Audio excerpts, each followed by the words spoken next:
And that's the same thing that I was gonna say, mainly that I'm not perfect. I know God called me to be different. You know, I've been in the streets, I've been on drugs, I've been homeless twice. I was a hip hop artist, well known in my city before I ever became a pastor. I never asked to be a pastor, never wanted to be a pastor, didn't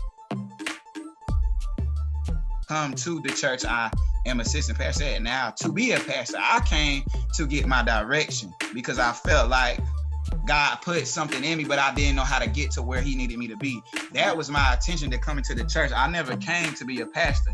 So when God did that, I knew that he had called me to be different. And what I do is shatter the box that people try to put pastors in or Christians in general, because every day I'm meeting people, and like you just said, BJ, they think or act like you should have all the answers, and they think or act like you're perfect. And then when you show them that you're not perfect, you know, based on how you show them that you're not perfect, I'll go ahead and get them. Hell, I'll say some words that is in the Bible and that ain't in the Bible. I'm still working on some stuff, and I'm not trying to portray that I'm perfect, because all you're gonna get is disappointment out of that.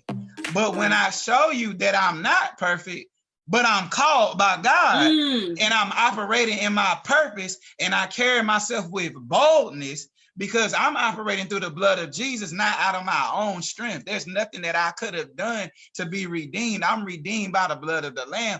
That shows people that I don't have to be perfect, and you cannot be perfect, and you don't have to worry about people holding you to that standard, because it's by grace that we are even having this conversation right now.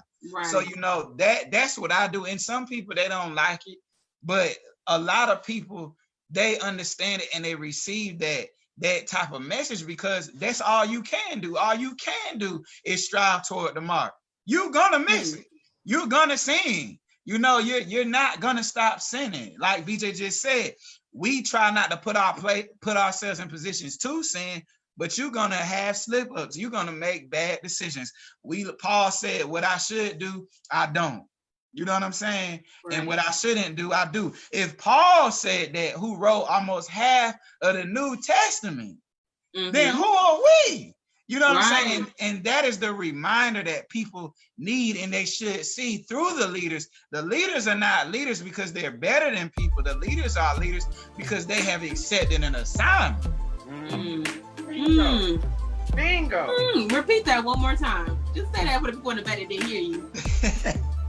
The leaders are not leaders because they are better than anybody. The leaders are leaders simply because they have accepted an assignment. That's all that it is. I've accepted to carry my cross. I've accepted to be an example of Christ. I'm not the Christ, but I'm just an example, you know.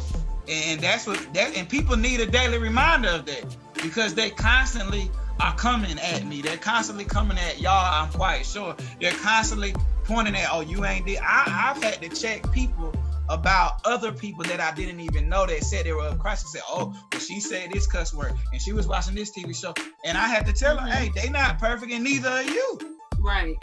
If you see anything in them that is wrong, your first action should be praying for them, covering them, not sitting there talking about them, how they fell short, because I guarantee you, you got some skeletons with flesh on it in your closet as well.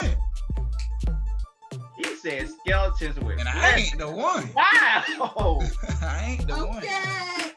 All right. Wow. Fire. All right. I know exactly what you mean, because I know there's sometimes when you tell somebody you're a Christian, and they start, as soon as you tell them, like, oh, they notice that you're a Christian, they start to nitpick at what you do. But I'm like, I have salvation. Do you have salvation? Exactly. Do you worried about salvation? mine? But have you surrendered to God? That's what you should be worried about. I know in the Bible, God called David a man after his own heart, and David had fallen short.